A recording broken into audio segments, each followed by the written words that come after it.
సుప్రీంకోర్టులో విచారణ జరగబోతోంది. ఏం జరిగే అవకాశం ఉంది? తప్పకుండా సుప్రీంకోర్టు న్యాయమూర్తులు ఇద్దరు మాట్లాడిన దానికి అంటే వ్యాఖ్యలే అనుకోండి, అది వ్యాఖ్యలు, తీర్పు కాదు.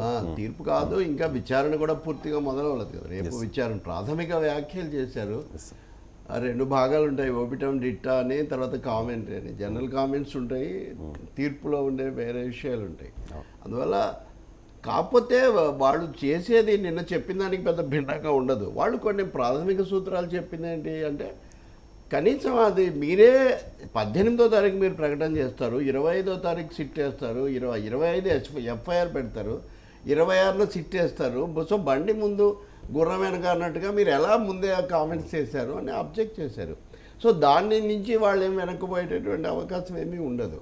సో ప్రధానంగా ఇప్పుడు తేలాల్సింది ఏంటంటే, రేపు ప్రశ్నలు మీరు పంపిన శాంపిల్ నమూనా పరీక్ష కోసం పంపింది వాడారా లేదా, వాడలేదు వెనక్కు పంపామని ఇవో చెప్తున్నారు. మీరేమో దాని మీద కల్తీ అయింది అంటున్నారు. కాబట్టి వాడలేదు, వాడారా, దీని మీద ఎక్కువగా ప్రశ్నలు వీళ్ళు చెప్పే అవకాశం ఒకటి వస్తుంది.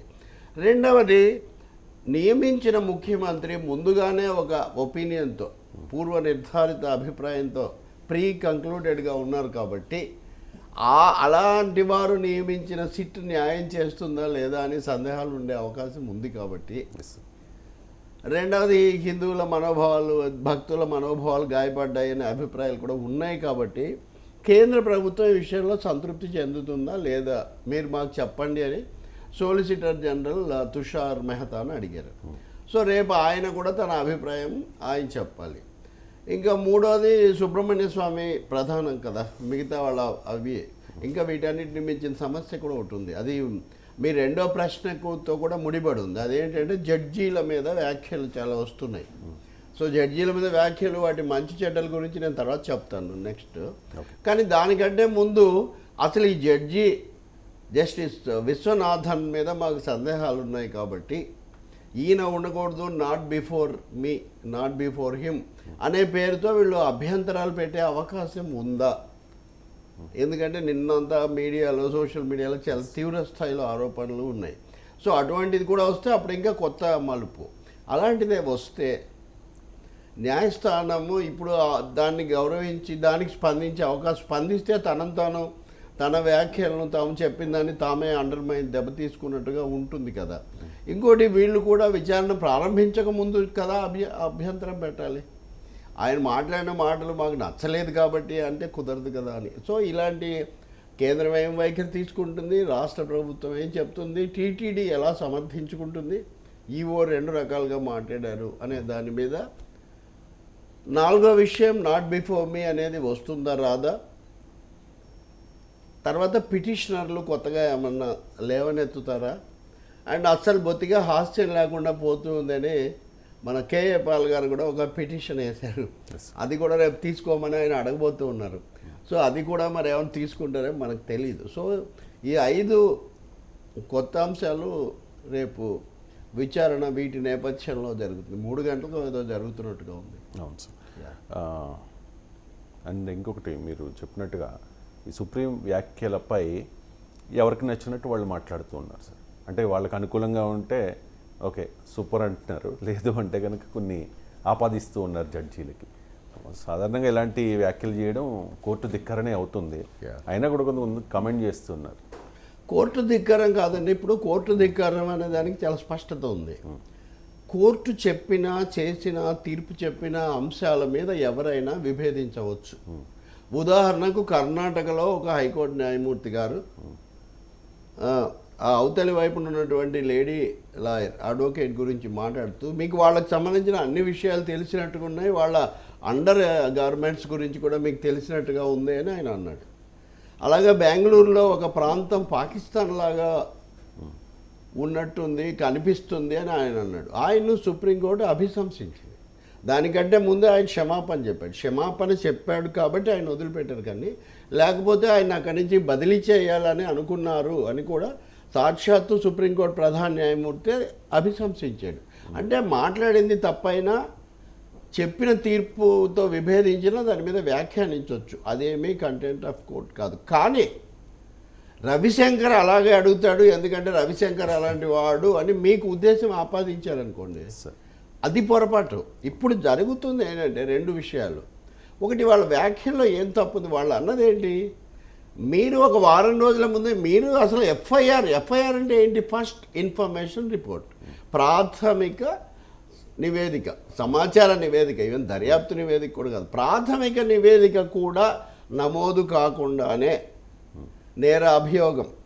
అభియోగాలు నమోదు చేయాలి కదా. ఎఫ్ఐఆర్లో ఫస్ట్ ఛార్జ్ షీట్లో, తర్వాత కోర్టు అనుమతితో, అది కూడా తర్వాత కోర్టులో విచారణలో, ఇది 3 దశలు ఉన్నాయి. ఈ మొదటి దశ కూడా కాకుండానే మీరు ఎలా చెప్తారు? ముందే మీరు కల్తీ అయిపోయింది, జంతువుల కొవ్వు కలిసింది అంతా అని మీరు చెప్పిన తర్వాత ఇంకా దర్యాప్తు ఏముంది? కలిసిపోయిందని చెప్పారు, కలిసాయని అనుమానాలు ఉన్నాయి, అదే కల్తీ అయిపోయింది భక్తుల మనని ఇది చెప్పేశాడు. దాని మీద ప్రాయశ్చిత్తం కూడా, అది మళ్ళీ వేరే టాపిక్ ఉంది కదా. కాబట్టి ఏంటంటే మీరు ముందే చెప్పిన తర్వాత ముందస్తు తీర్పు మీరు ఇచ్చిన తర్వాత ఇంకా అక్కడ ఏముంది మిగిలింది, అసలు ఎందుకు చెప్పాల్సి వచ్చింది? జరగాల్సిన డ్యామేజ్ దీని మీద 2 రకాల రియాక్షన్స్. ఒకటి, ఆంధ్రప్రదేశ్ బీజేపీ అధ్యక్షురాలు, మాజీ కేంద్ర మంత్రి, అనేక విధాల కీలక పాత్రధారి ఎన్డీఆర్ కాబట్టి ఆమె పురంధేశ్వరి గారు మాట్లాడారు. నేను సీరియస్ కామెంట్ కూడా చేశాను. ఆమె మాట్లాడిన భాష తప్పు, ఆమె మాట్లాడిన భావం కూడా తప్పు. ఆమె ఏమన్నారంటే, చీఫ్ మినిస్టర్ వారు హెడ్ ఆఫ్ ది స్టేట్, ఆయనకు మాట్లాడే హక్కు లేదని సుప్రీంకోర్టు ఎలా చెప్తుంది అని. మొదటి విషయం, chief minister head of the state కాదు. హెడ్ ఆఫ్ ది స్టేట్ టెక్నికల్గా is governor, as you know. Chief minister is head of the government as per constitution, number 1. Number 2, supreme court ఆయనకు హక్కు లేదని ఎక్కడ చెప్పలేదు, ముఖ్యమంత్రి మాట్లాడకూడదని చెప్పలేదు. కానీ ఏది ఎప్పుడు ఎంతవరకు మాట్లాడాలి, అసందర్భంగా ముందస్తుగా మీరు మాట్లాడడం పొరపాటు, దానివల్ల భక్తుల మనోభావాలు గాయపడ్డాయి. ఇప్పుడు ఉదాహరణకు ఆ కాలంలో లడ్లు తిన్నా లేదా ప్రసాదం తీసుకున్నా కోట్లాది మంది అది తప్పు జరిగిపోయిందని వాళ్ళు బాధపడితే, కలత చెందితే దానికి ఎవరు బాధ్యత వహిస్తారు?